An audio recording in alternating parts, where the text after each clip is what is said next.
건물에서 큰 불이 났습니다. 많은 연기와 유독가스 때문에 진화에 어려움을 겪으면서 인명피해가 크게 발생했습니다. 이대 목동병원에서 숨진 신생아들의 의무 기록을 SBS가 단독 입수했습니다. 숨진 아기들이 중증이었던 병원 측의 당초 설명과 달리 의무 기록엔 아기들의 상태가 양호했던 것으로 적혀 있습니다. 국민의당 당무위원회가 바른정당과의 통합 여부를 전 당원 투표로 확인하기로 의결했습니다. 안철수 대표가 SBS에 출연해 직접 향후 계획을 전합니다. 정부가 종교인 5대 비과세하기로 한 종교활동비의 실제 지출 관액이 도마 위에 오르고 있습니다. 골프채 구입같이 자선활동과는 무관하게 쓰이는 경우가 비일비재하고 혜택도 고소득 종교인에 집중될 수 있다는 겁니다. 법인세를 대폭 깎아주는 내용을 담은 미국 트럼프 행정부의 세제 개편안이 의회를 최종 통과했습니다.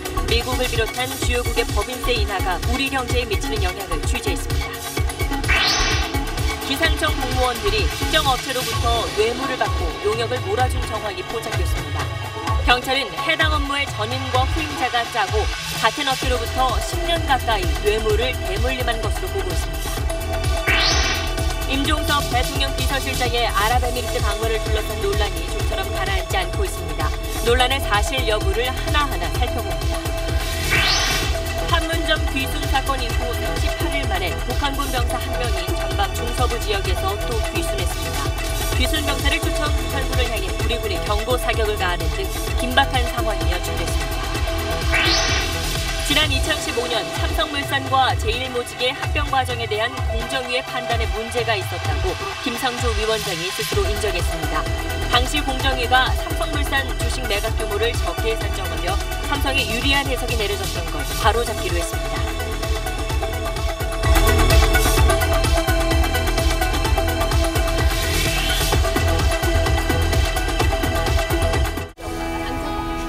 마스크가 필요 없는 세상으로.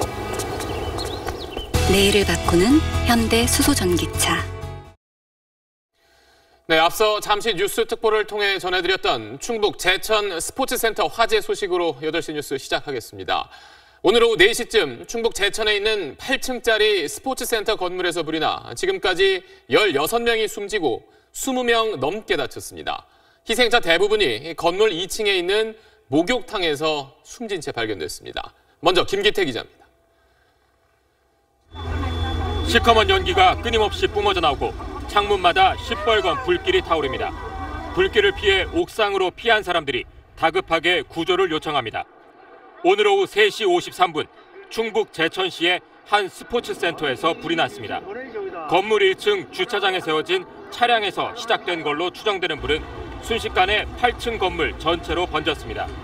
소방당국은 현재까지 50살 김모 씨를 비롯해 16명이 숨진 것으로 파악했습니다. 사망자들은 대부분 건물 2층에 있는 목욕탕에서 숨진 채 발견됐습니다. 미처 피하지 못한 20여 명은 옥상으로 대피해 헬기 등으로 구조됐고 일부는 건물 난간에 매달려 있다 에어매트로 떨어지기도 했습니다. 오후 5시 40분쯤 큰 불길을 잡은 소방당국은 건물 내부 수색에 들어갔습니다. 이 건물에는 목욕탕을 비롯해 헬스장과 음식점 등 다중 이용시설이 있는 만큼 소방당국은 추가 사상자가 더 나올 가능성도 배제하지 않고 있습니다. 문재인 대통령은 신속한 화재 진압과 구조를 통해 인명피해가 최소화되도록 만전을 기할 것을 행안부 장관에게 지시했습니다. SBS 김기태입니다. 네, 그럼 여기서 취재기자 전화로 연결해서 현재 자세한 상황 알아보겠습니다. 장세만 기자. 네, 보도국입니다. 네, 지금 시간이 갈수록 사상자가 늘고 있는데 먼저 피해 상황부터 다시 한번 정리해 주시죠. 네, 충북 제천의 한 스포츠센터에서 발생한 화재가 최악의 피해로 이어지고 있습니다. 현재까지 확인된 사망자는 모두 16명입니다. 또 부상자도 속속 늘어나고 있습니다. 1시간 전만 해도 모두 10명으로 확인됐던 부상자도 현장에서 연기를 흡입한 피해자들이 추가로 알려지면서 현재까지 모두 22명이 부상한 것으로 전해지고 있습니다. 문제는 불이 난 건물이 8층짜리 스포츠센터 건물로 복합 다중이용 시설이 밀집한 건물이라는 점입니다. 헬스장과 목욕탕, 레스토랑까지 입주해 있어서 피해가 추가로 늘어날 가능성도 배제할 수 없는 상황입니다. 네, 앞서 큰 불길은 잡혔다는 소식은 있었는데 지금 진화 작업은 다 마무리가 된 건가요? 네, 다행히 소방당국은 불이 난 지 2시간 채 못 돼서 오후 5시 40분쯤 큰 불길은 잡힌 상태라고 밝혔습니다. 하지만 엄청난 양의 연기와 유독가스가 건물 내외부로 쏟아져 나오고 있는 상황입니다. 큰 불길이 잡히면서 소방당국은 곧바로 건물 내부 수색과 구조작업에 나섰고요. 현재까지 구조작업이 계속되고 있습니다. 자, 건물 주차장에서 처음 불이 시작됐다 이런 소식 전해드렸는데 이 화재 원인에 대해서는 좀 나온 게 있나요? 네, 아직까지 정확한 화인이 확인되고 있지는 않습니다만 불이 난 시각은 지금으로부터 약 4시간 전인 오후 3시 53분쯤이었습니다. 불은 1층 주차장에 세워진 차량에서 처음 시작된 걸로 추정됩니다만 이 불이 빠른 시간 안에 8층 건물 전체로 급속하게 번졌습니다. 1층 차량 화재에서 시작된 불길이 건물을 타고 올라가서 피해자들이 모여있던 목욕탕으로 번진 것으로 보입니다. 현재까지 발생한 사망자 대부분은 이곳 2층 목욕탕에서 발견된 것으로 전해졌습니다. 또 말씀드린 대로 해당 건물이 이용자들이 모여있는 이 다중이용시설이라서 이 갑작스러운 화재에 취약한 점이라는 점도 피해를 키운 하나의 원인이 되고 있습니다. 또 건물 안에 유독가스가 가득 차 있어서 진입에 어려움이 많고 정확한 인원 파악도 쉽지 않다고 소방당국은 밝히고 있습니다. 네, 참 이제 날이 어두워지고 또 이제 기온도 떨어지면서 현장에서 어려움이 좀 많을 것 같습니다. 현재 구조 작업 어떻게 진행되고 있나요?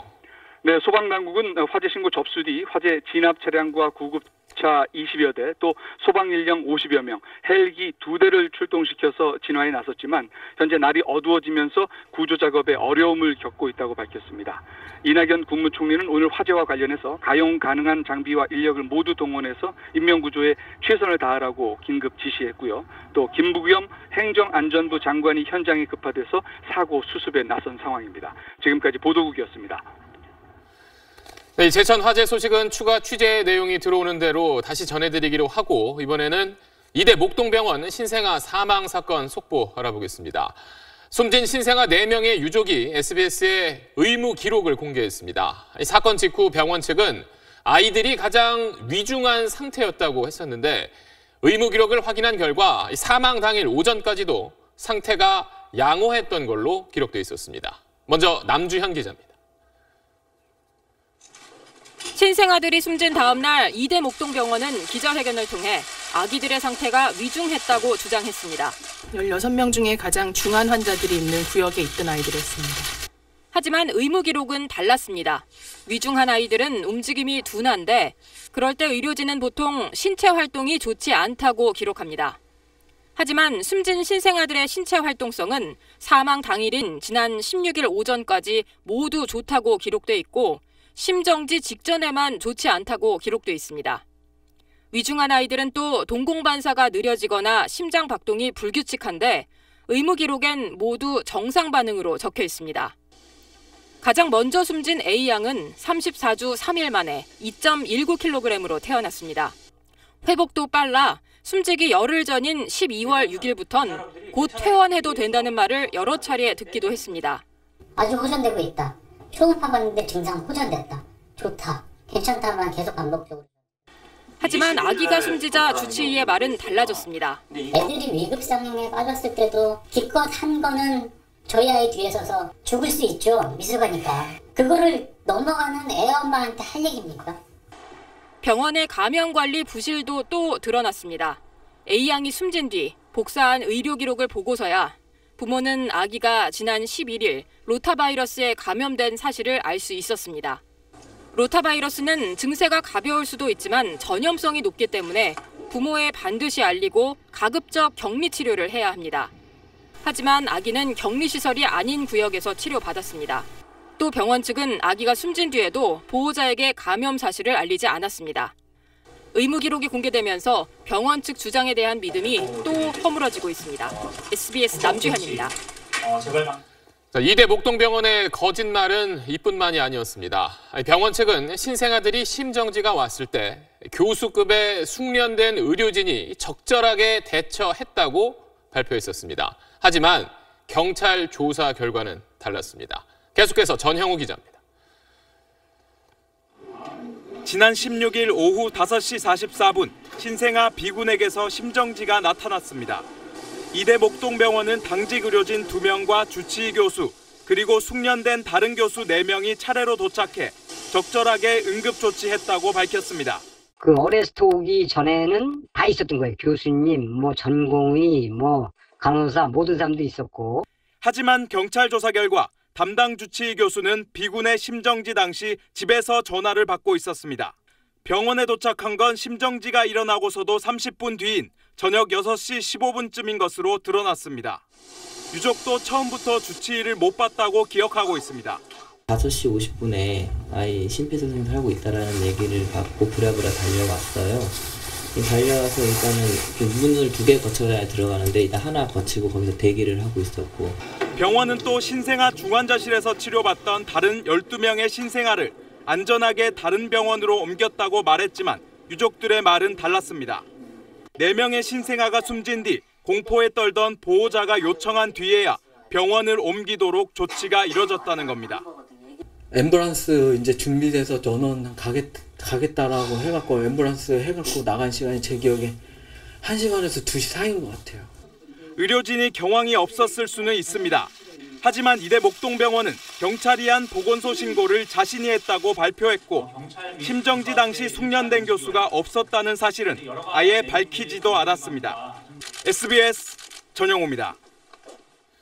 다음 소식입니다. 안철수 국민의당 대표가 바른정당과 통합을 위해서 제안한 전 당원 투표가 당내 반발 속에서도 일단 성사됐습니다. 바른정당도 통합 교섭 창구를 꾸리고 속도를 맞추기 시작했습니다. 전병남 기자입니다.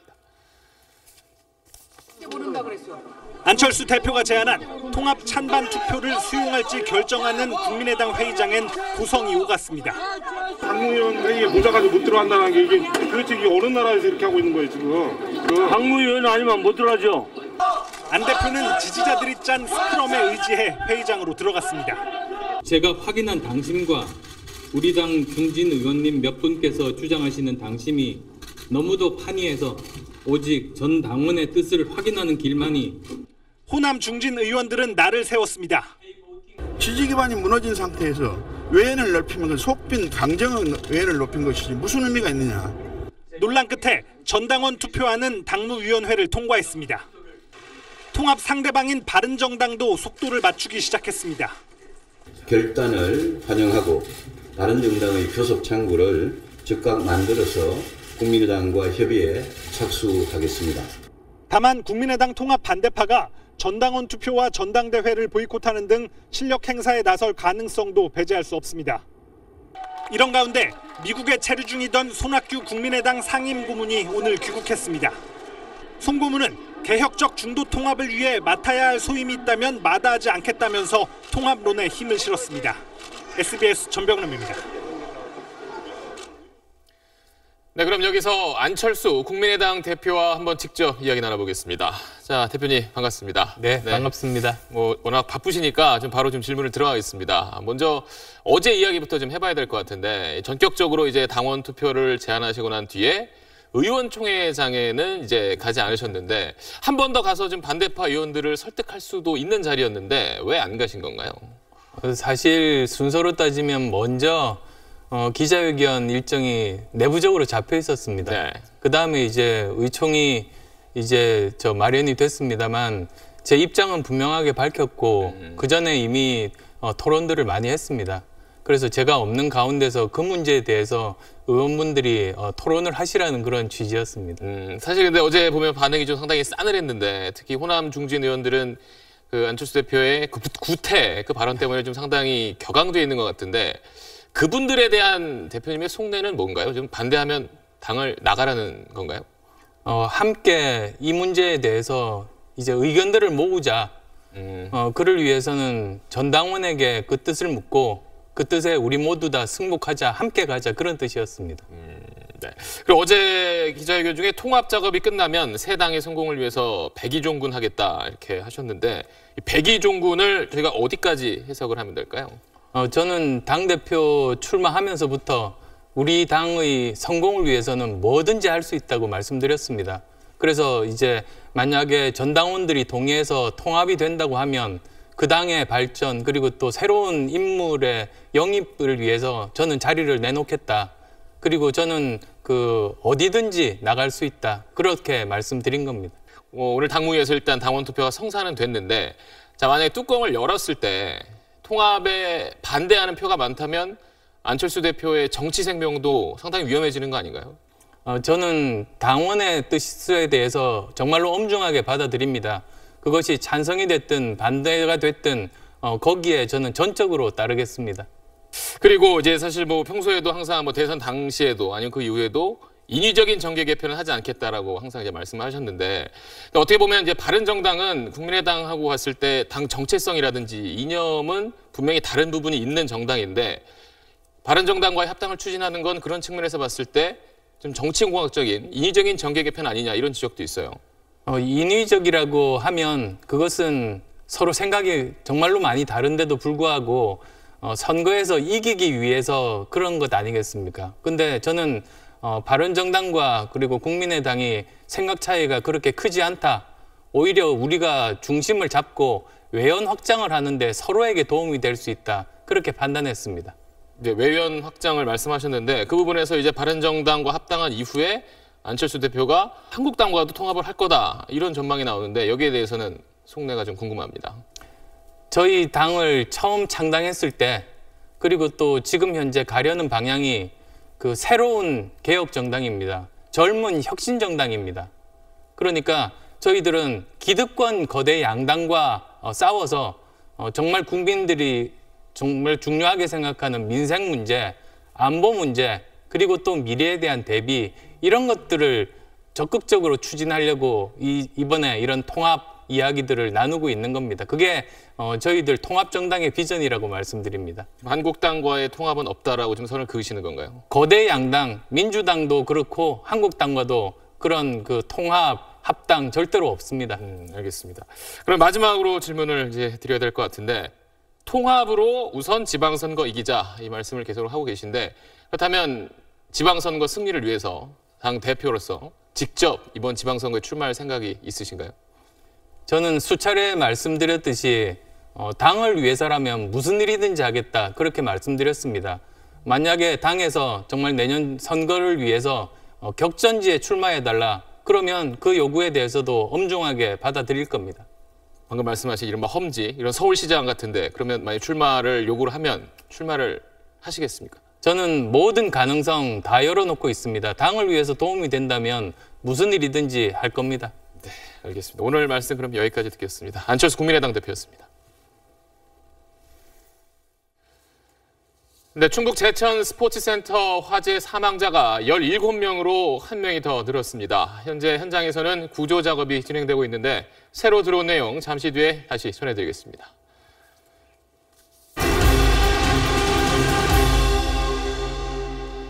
기업 법인세를 파격적으로 깎아주는 내용을 담은 미국 트럼프 행정부의 세제 개편안이 의회를 최종 통과했습니다.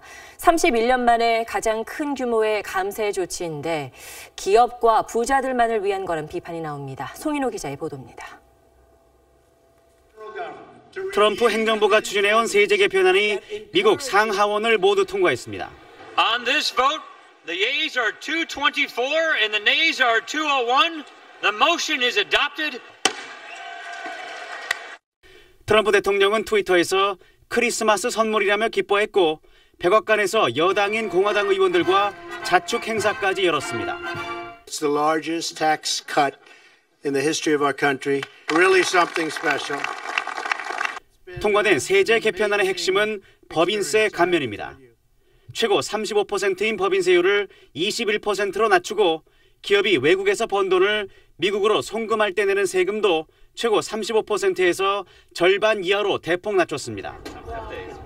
감세가 기업 투자와 일자리 창출로 이어지게 하겠다는 겁니다. AT&T plans to increase U.S. capital spending $1 billion and provide $1,000 special bonus to more than 200,000 U.S. employees, and that's because of what we did.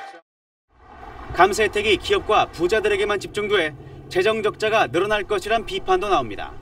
앞으로 10년간 1,630조 원가량의 세금을 깎아주는데 3분의 2가 기업 몫이기 때문입니다. 프랑스가 지난 8월 단계적 감세안을 발표한 데 이어 영국도 법인세 인하를 추진하고 있어서 법인세 인하 경쟁이 전 세계로 확산할지 주목됩니다. SBS 송윤호입니다. 미국의 대폭 감세 소식과 달리 최근 우리나라는 대기업 법인세율을 올렸죠. 세계 각국이 법인세율을 낮추는 추세여서 한국만 역주행하는 게 아니냐는 우려가 나오는데 실제 어떤지 조성현 기자가 살펴봤습니다. 먼저 최근 우리나라의 법인세 인상이 세계 흐름과 반대인 것은 맞습니다. 미국 외에도 프랑스가 2022년까지 법인세율을 8%포인트 낮추기로 했고 영국과 일본도 인하를 추진하고 있습니다. 오히려 우리나라는 법인세 최고세율을 25%로 3%포인트 올렸죠. 우리만 역주행한다는 재계의 우려는 그래서 나오는 건데요. 하지만 기업들이 받는 각종 감면 혜택을 빼고 실제로 정부에 내는 세금을 뜻하는 실효세율로 보면 얘기가 달라집니다. 한국 16%, 영국 21%, 미국이 23.3%로 여전히 한국이 낮은 편입니다. 세금 외에 고용, 건강보험 같은 준조세를 포함한 기업의 총조세 부담률도 한국은 이렇게 다른 OECD 국가들보다 뚜렷하게 낮습니다. 우리 경제를 전체적으로 볼 때 법인세 인상이 과도한 수준은 아니라는 주장이 그래서 설득력을 얻습니다. IMF 위기 이후로 기업의 소득이 전체 GDP에서 차지하는 비중이 아주 큰 비율로 늘어났죠. 이제 반대로 가계소득이 그 GDP에서 차지하는 비중은 쭉 내려갔고요. 그런 측면을 이제 정상화하는 것이 필요한 측면이죠. 또 재계는 적지 않은 기업들이 세금 부담이 커지면 해외로 떠날 수 있다고 경고합니다. 하지만 기업 투자는 규제 환경과 인건비 등 고려할 요소가 많기 때문에 세금 변수만으로 결정된다고 보기 어렵습니다. 특히 과세표준 3천억 원 이상의 77개 대기업들에게만 적용되는 한국의 법인세 인상은 그 영향이 제한적일 거라는 분석이 우세합니다. SBS 조성현입니다. 판문점을 통해 북한군 한 명이 귀순한 지 38일 만에 오늘 북한군 또 한 명이 군사분계선을 넘어 귀순했습니다. 북한군 수색조가 군사분계선 가까이 접근하며 우리 군이 경고 사격에 나섰지만 양측의 충돌은 없었습니다. 김태훈 국방전문기자입니다. 오늘 오전 8시 4분쯤 중서부전선 비무장지대 초소 전방에 북한군 한 명이 나타났습니다. 감시 장비와 경계병에 의해서 사전에 식별되고 귀순 의사를 확인하고 정상적인 유도 작전을 실시했다. 입대 2년차 19살 정도의 초급 병사로 AK 소총으로 무장한 채였습니다. 귀순 작전을 마칠 때까지 잠잠하던 북측에선 9시 24분쯤 병력 이동이 포착됐습니다. 귀순병을 찾기 위한 수색조가 군사분계선 가까이 접근한 겁니다. 군은 군사분계선을 넘지 말라는 경고 방송을 한 뒤 기관총 20여 발을 경고 사격했다고 합참은 밝혔습니다. 북한군이 맞대응하진 않았지만 50분쯤 뒤인 10시 15분 전후로 북측에서 여러 발의 총성이 들렸습니다. 총탄이 남측으로 날아왔는지는 아직 확인되지 않고 있습니다. 지난달 13일 판문점 공동경비구역으로 넘어온 오모 병사를 포함해 올 들어 북한군 귀순자는 4명입니다. 지난해에는 1명에 불과했습니다.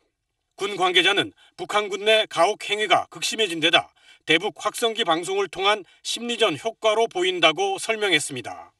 어제는 북한 주민 2명이 어선을 타고 동해로 넘어오는 등 민간인 귀순자도 지난해 4명에서 올해 11명으로 늘었습니다. SBS 김태훈입니다. 다시 한번 전해드립니다. 오늘 오후 4시 무렵 충북 제천의 8층짜리 스포츠센터 건물에서 큰 불이 났습니다. 사망자가 1명 더 늘어 지금까지 18명이 숨지고 20명 넘게 다친 것으로 집계됐습니다. 큰 불은 잡혔지만 연기와 유독가스가 가득 차 있어 구조와 수색 작업이 쉽지 않은 상태입니다. 김기태 기자입니다. 시커먼 연기가 끊임없이 뿜어져 나오고 창문마다 시뻘건 불길이 타오릅니다. 불길을 피해 옥상으로 피한 사람들이 다급하게 구조를 요청합니다. 오늘 오후 3시 53분 충북 제천시의 한 스포츠센터에서 불이 났습니다. 건물 1층 주차장에 세워진 차량에서 시작된 걸로 추정되는 불은 순식간에 8층 건물 전체로 번졌습니다. 소방당국은 현재까지 50살 김모 씨를 비롯해 16명이 숨진 것으로 파악했습니다.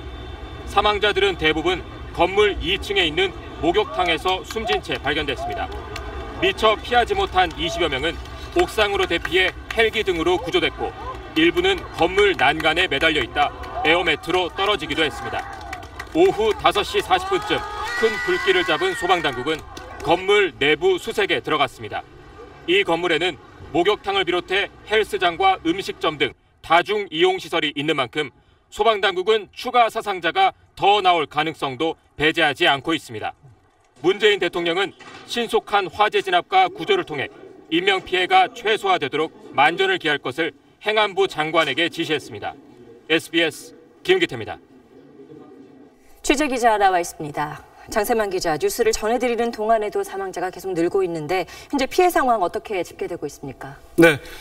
충북 제천에서 발생한 스포츠센터의 화재가 최악의 피해로 커지고 있습니다. 네. 현재까지 확인된 사망자는 모두 18명입니다. 1시간 전만 해도 16명이었는데 그 사이에 2명이 추가로 확인이 됐고요. 또 부상자도 속속 늘어나고 있습니다. 1시간 반 전쯤 제가 확인했을 때 10명의 부상자를 제가 확인했는데요. 지금 현재는 모두 20여 명으로 늘어난 상태입니다. 네. 지금도 계속해서 구조 작업이 진행되고 있고 또 날이 어두운 상태이기 때문에 추가 피해자가 발생할 가능성도 지금 배제할 수 없는 상황입니다. 네, 말씀하신 대로 날이 어두워지면서 구조 작업이 쉽지 않을 텐데 진화와 인명구조는 어떻게 진행되고 있습니까?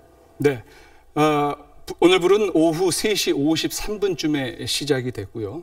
소방당국은 다행히 불이 난 지 2시간이 채 못 돼서 5시 40분쯤 큰 불길은 잡힌 상태라고 밝혔습니다.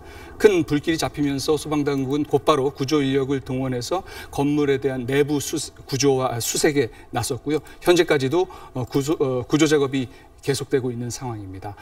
미처 빠져나오지 못한 시설 이용객들 20여 명이 옥상으로 대피했다가 사다리차와 헬기로 구조되기도 했고요. 또 건물 이 난간에 매달려 있다가 소방당국이 설치해 놓은 에어매트로 떨어져서 구조된 사례도 지금 얘기가 나오고 있습니다. 네, 이번 불이 짧은 시간 동안 엄청난 피해를 불렀는데 화재 원인은 좀 드러난 게 있습니까? 네, 일단 지금까지 확인된 걸로는 1층 주차장에 세워진 차량에서부터 불이 시작됐다. 이런 목격들이 나오고 있습니다. 하지만 불길이 시작되자마자 이 8층 건물 전체로 급속하게 번졌고요. 그러니까 1층 이 주차장에 있던 차량에서 시작된 불이 계단을 타고 올라가면서 2층에 있었던 목욕탕으로 네. 번진 것으로 보이고요. 현재까지 발견된 이 사망자 대부분도 모두 이 2층 목욕탕에 있다가 아마 이 참변을 당한 것으로 확인이 되고 있습니다. 네, 인명피해가 가장 컸죠. 네, 예, 알겠습니다. 잘 들었습니다. 이번 불은 순식간에 8층 건물 전체로 번졌습니다. 불에 매우 취약한 마감재가 건물 외벽을 뒤덮고 있어 화재를 키웠다는 지적이 나옵니다. 노동규 기자가 보도합니다. 검은 연기와 함께 불길이 솟구칩니다. 지상 1층 주차장에서 시작된 불길은 순식간에 8층 건물 전체를 휘감았습니다. 쾅쾅 소리가 나고 계속 그러길래 누가 쿵쿵대나 했더니 순식간에 타더라고요. 1층부터 불났는데 주차장에 차가 다 변소가 되고요. 불길은 외벽을 타고 위로 번져 올라갔습니다. 제천시청은 화재가 난 건물 외벽이 드라이비트 소재라고 밝혔습니다. 드라이비트는 건물 외벽에 스티로폼을 붙이고 시멘트를 덧바른 마감재인데 단열성이 뛰어난 데다 값이 싸고 시공이 편리해서 많이 쓰입니다. 지난 2015년 화재로 130여 명의 사상자가 발생했던 의정부 도시생활주택에 사용된 건물 마감재입니다. 불에 너무 취약해 불쏘시개나 마찬가지라는 지적이 끊이질 않았습니다. 외벽에 옮겨붙게 되면은 급격히 상부층으로 확대가 되는 그런 특징을 보이고 있는 것이 드라이비트 외부 마감재의 특징이라고 할 수 있습니다. 선착대로 도착한 소방차가 사다리를 빨리 올리지 못한 것도 피해를 키웠다는 주장이 나옵니다. 사다리 타고 올라가긴 제일 못했어요. 올라가서 안 나온다 그러더라고요. 각도를 어떻게 잡았는지 올려보내긴 했는데 사다리 타가 녹지가 안 되는 거예요. 피해자가 집중된 사우나 비상구가 선반으로 막혀 있었다는 말도 나왔습니다. 사우나를 오늘 갔다가 3시간 전에 나왔어요. 걔는 오전에 갔다가 비상구에 여자들 그 목욕탕 바구니 쭉 놓잖아요. 그게 비상구에 그게 있어요. 바구니들이 잔뜩 놓여 있어요. 경찰과 소방당국의 조사도 이런 부분에 집중될 예정입니다. SBS 노동규입니다. 네, 새로운 내용 들어오는 대로 계속 전해드리겠습니다. 기상청 공무원 2명이 뇌물을 받은 혐의를 수사하고 있는 경찰이 그제 기상청을 전격 압수수색했습니다. 이 2명은 계약 업무를 담당했던 전임자와 후임자 사이인데 10년 가까이 대물림하면서 뇌물을 받아온 정황이 포착됐습니다. 이호건 기자의 단독 보도입니다. 경찰 수사관들이 기상청 건물에서 박스를 들고 나옵니다. 컴퓨터나 스마트폰 같은 것도 확보하셨나요? 아니, 일단은 저희 자료 검토하고 수사 잘 진행하겠습니다. 지금 죄송합니다. 경찰청 지능범죄수사단은 기상청 본청과 제주청 등 2곳을 동시에 압수수색했습니다. 사무관급 직원 2명이 업체로부터 뇌물을 받은 혐의였는데 해당 사무관들은 같은 업무의 전임자와 후임자로 전임자가 본청에서 제주청으로 발령난 상태였습니다. 기상청의 계약 업무를 담당했던 이들은 10년 가까이 각종 기상청의 발주사업 비용을 계산하는 용역 수십 건을 원가 산정업체 한 곳에 몰아준 혐의를 받고 있습니다. 그 대가로 용역 한 건당 200여만 원, 각각 총 3천여만 원을 받아온 것으로 경찰은 보고 있습니다. 전임과 후임이 업무 인수인계를 하면서 뇌물도 그대로 인수인계한 겁니다. 오늘 자리에 없을 거예요, 아마. 원가에서 맡기는 거예요. 원가 용역만 하면서. 네네.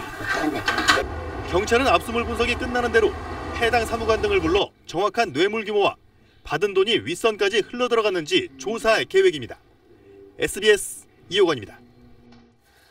네, 어제 전해드렸던 중국 베이징의 한국행 단체 관광 금지 조치가 산둥성으로까지 확대됐습니다. 일부 해제 조치 3주 만에 다시 단체 관광이 막히게 된 건데 그 배경을 놓고 의문이 커지고 있습니다. 베이징에서 편상욱 특파원입니다. 중국 산둥성 여유국은 어제 칭다오와 옌타이 등 지역별로 여행사들을 소집해 회의를 열었습니다. 여행사 대표들은 내년 1월 1일부터 한국행 단체 여행이 전면 금지된다는 통보를 받은 것으로 확인됐습니다. 기한도 따로 정하지 않아 별도의 통보가 있을 때까지 계속될 걸로 보입니다. 베이징에 이어 산둥성마저 모객을 금지하면서 지난달 말부터 두 지역에서만 허용됐던 한국행 단체 관광은 3주 만에 다시 막혔습니다. 소문이 퍼지면서 여행객들의 심리도 얼어붙고 있습니다. 我估计是根本就没有人报。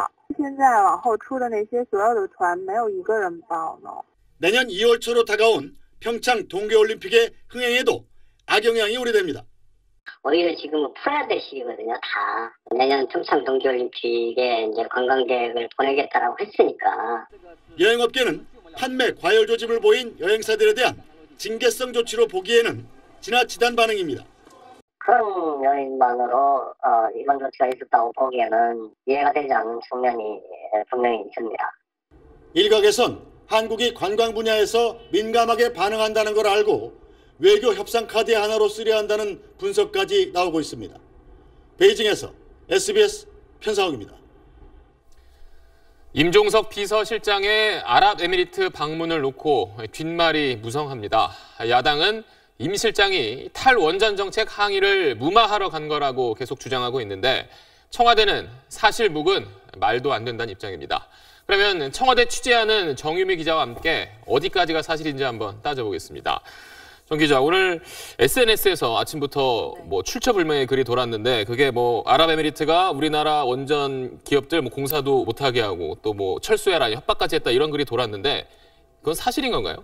네, 저도 그래서 사실인지 이제 취재를 해봤습니다. 네. 먼저 이 바라카 원전 이 공사에 참여하고 있는 현지 업체 얘기부터 한번 들어보시겠습니다. 네. 열심히 더 하면 했지 뭐 갑자기 하지 말라 뭐 이렇게 할 수도 없고요. 다 뭐 평소처럼 잘 하고 있습니다. 네, 산업부와 한국전력 또 다른 기업도 이 원전 공사가 문제없이 진행되고 있다고 말했습니다. 정상적으로 공사가 계속 진행되고 있다 이거네요. 네. 그리고 이제 아랍에미리트 왕세자가 날짜를 콕 정해서 꽉 집어서 임 실장에게 오라고 했다, 호출했다 이런 얘기도 있던데 이건 어떤가요? 그러니까 왕세제가 일요일을 비워놓고 기다리겠다라고 한 거는 맞습니다. 네. 그런데 이제 우리가 가려는데 어떤 일정을 서로 조율하는 과정에서 그런 얘기가 나온 거지 아랍에미리트가 이날 와라 이렇게 불러서 가는 거는 아니라는 게 청와대의 설명입니다. 서로 그러니까 약속, 날짜를 맞추는 과정이었다. 그렇죠. 예. 그런데 이제 청와대에서 이제 계속 이제 일관되게 부인을 하고 있는데 사실 그럼에도 청와대 설명이 조금 명쾌하지 않았던 부분도 있어요. 보시면은 이제 처음에는 파병 부대를 격려하러 간 거라고 그랬죠. 했다가 네. 이제 나중에는 뭐 박근혜 정부 당시 악화된 관계 개선이라는 말까지 나왔습니다. 하지만 이 청와대는 이 말 바꾸기는 아니라는 건데요. 이 언론 의혹 제기 때마다 이 해명을 하다 보니 벌어진 일이라는 겁니다.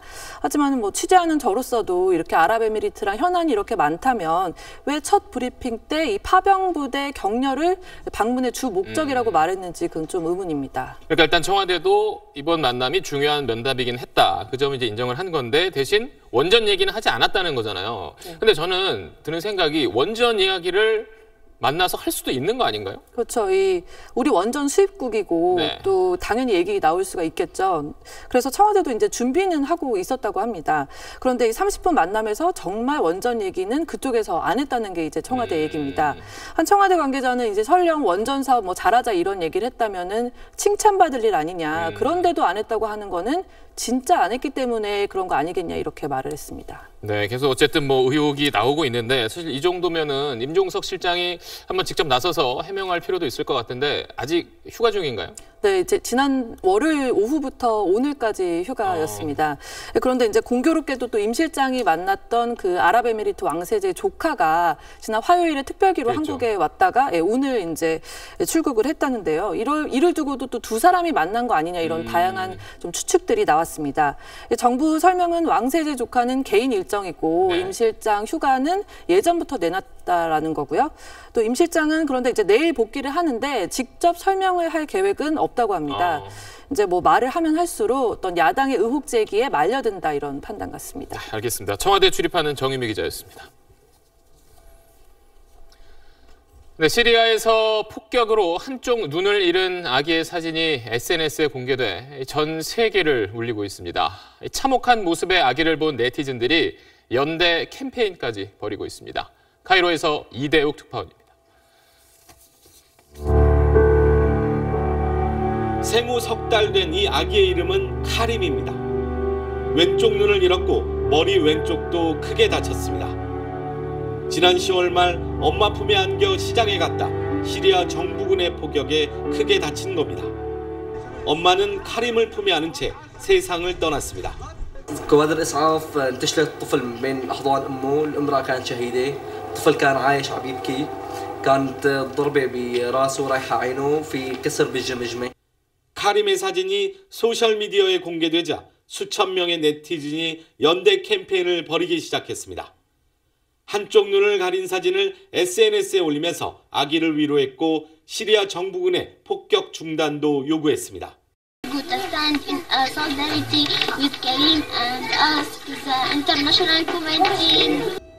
카림이 사는 반군 거점 지역은 수년째 정부군의 포위 공격이 이어져 의료시설은 물론 먹거리조차 부족합니다. 반군 지역에 사는 5살 미만의 어린이 5명 가운데 1명꼴로 급성 영양실조에 시달리고 있습니다. 시리아에선 지난 7년 동안의 내전 속에 민간인 10만 명을 포함해 45만여 명이 숨졌습니다. 카이로에서 SBS 이대욱입니다. 내일 유엔 총회에서 예루살렘의 지위에 대한 결의안을 표결합니다. 예루살렘이 이스라엘 수도라고 선언했던 트럼프 대통령은 미국에 맞서는 나라엔 지원금을 끊겠다고 협박하고 나섰습니다. 뉴욕에서 최대식 특파원이 보도합니다. 예루살렘 지위에 대한 어떤 결정도 거부한다. 내일 유엔 총회에서 표결할 결의안입니다. 트럼프 대통령이 예루살렘은 이스라엘의 수도라고 선언한 것을 반대하는 결의안입니다.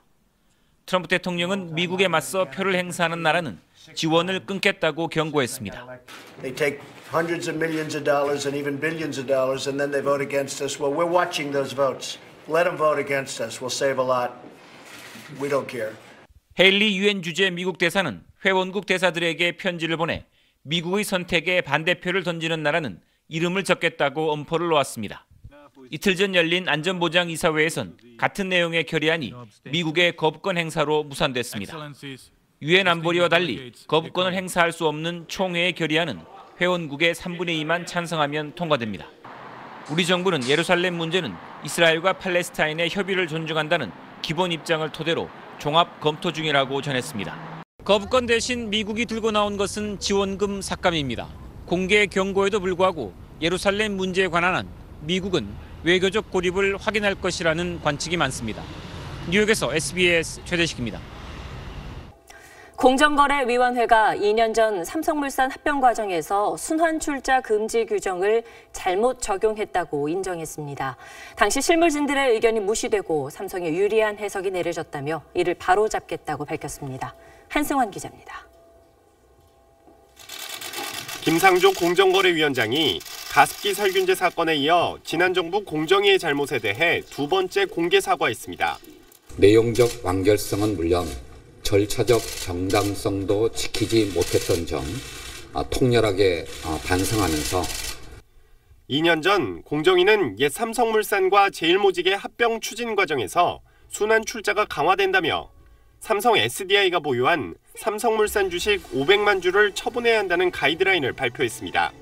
당시 공정위 실무진은 삼성 SDI가 갖고 있던 나머지 주식 404만 주까지 모두 처분해야 한다는 의견을 냈지만 김학현 당시 부위원장 주장대로 결론이 바뀐 겁니다. 뇌물 공여 등의 혐의로 1심에서 유죄를 선고받은 이재용 삼성전자 부회장의 판결문에도 김학현 부위원장에 대한 김종중 당시 삼성 미래전략실 사장의 청탁이 성공한 것으로 볼 수 있다고 명시돼 있습니다. 공정위의 해석이 바뀌면서 삼성 SDI는 내년 하반기 중으로 보유 중인 삼성물산 주식 404만 주를 모두 처분할 처지에 놓였습니다.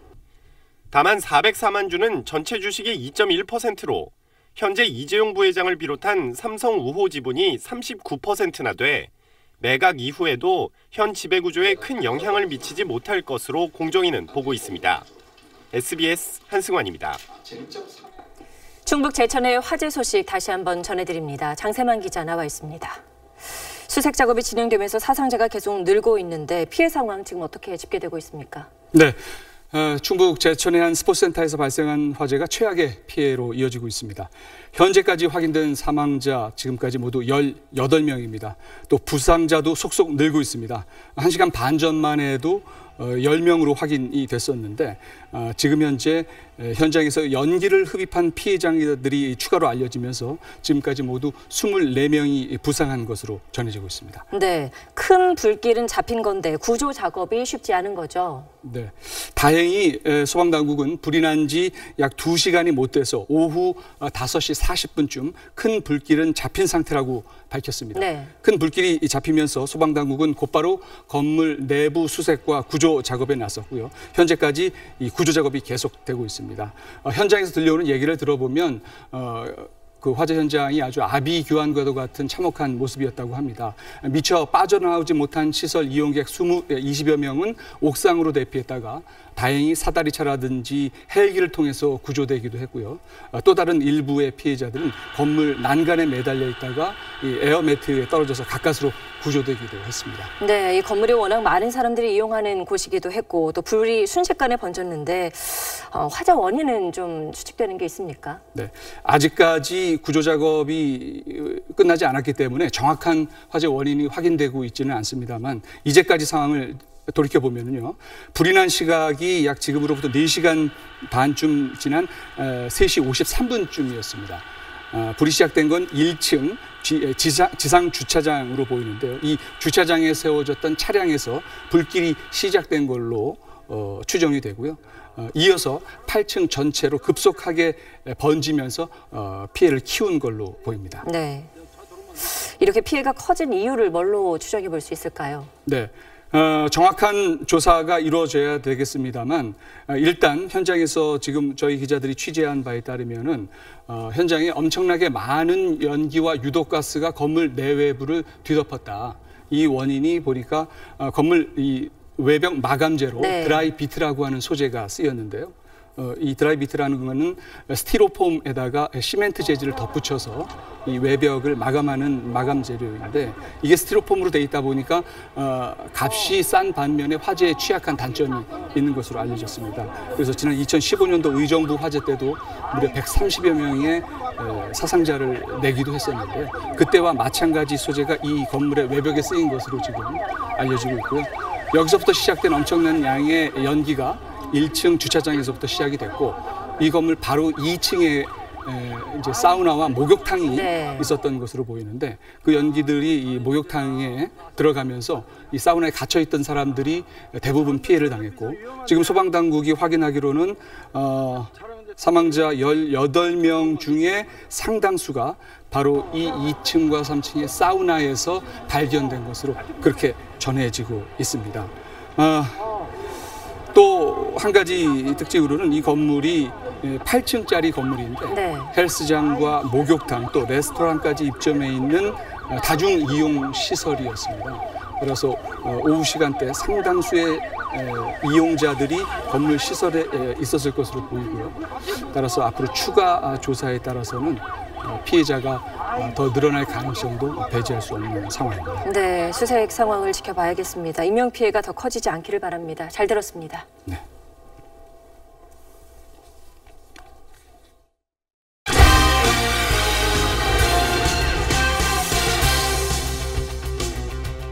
스포츠 뉴스입니다. 평창올림픽 개막이 꼭 50일 앞으로 다가왔습니다. 세계 이목이 집중될 개회식 날에 체감온도 영하 20도가 예상돼 방한 대책이 급선무로 떠올랐습니다. 소환욱 기자의 보도입니다. 평창올림픽 개회식이 열릴 대관령의 2월 평균 기온은 영하 5.5도입니다. 평균 최저 기온은 영하 10.5도까지 내려가는데 여기에 바람까지 불면 체감온도는 영하 20도까지 떨어집니다. 개폐 식정에는 지붕도 없기 때문에 행사가 열리는 대여섯 시간 동안 꼼짝없이 추위에 떨어야 합니다. 지금 관중석의 기온은 영하 12.9도 정도입니다. 개폐식에서 관중들의 방한 대책은 가장 큰 관심사가 될 전망입니다. 평창 조직위는 여러 방안을 내놨습니다. 3만 5천여 관람석 주변에 LPG 난로 40여 개를 배치하고 바람이 들어오는 외벽에 플라스틱으로 된 방풍막을 설치하겠다는 계획입니다. 여기에 입장하는 관객 전원에게 우위, 핫팩, 무릎 담요 등 이른바 방한용품 5종 세트를 제공합니다. 추가적으로 방풍막을 설치를 하고 그리고 난방기구들이 잘 설치가 되어 있는 난방 텐트라든지 그리고 응급시설들을 준비를 하고 있습니다. 혹한 때문에 발생하는 저체온증은 생명과도 직결될 수 있기 때문에 방한화와 장갑 등 추위를 막을 수 있는 장비를 추가로 갖추는 것이 중요합니다. SBS 소환욱입니다. 그제 남자 프로배구에서 최악의 오심이 나와 파문을 일으켰는데 한국배구연맹이 최고 수준의 징계를 내렸습니다. 유병민 기자입니다. 1대1로 맞선 3세트. KB손해보험이 득점을 올리자 한국전력이 비디오 판독을 요청합니다. 판독 결과 오심으로 판독되었습니다. 판정이 바뀌었는데 이것이 진짜 오심이었습니다. 한국전력 이재목이 먼저 캐치볼 반칙을 했고 KB손해보험 양준식의 터치네트는 다음이었습니다. 잘못된 판정은 4세트에 또 나왔습니다. KB손해보험의 터치네트 반칙이 선언됐는데 정작 네트를 건드린 건 한국전력 전광인이었습니다. 두 차례 오심으로 두 팀의 순위까지 바뀌었습니다.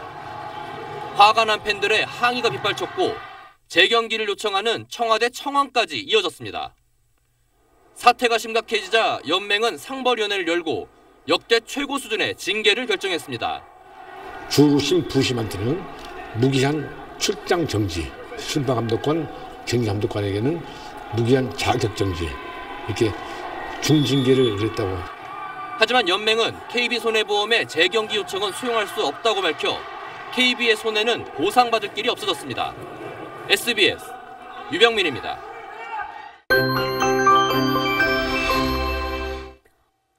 큰 추위 없이 온화한 하루였습니다. 오늘 서울의 낮 기온은 모처럼 평년 수준을 회복했습니다.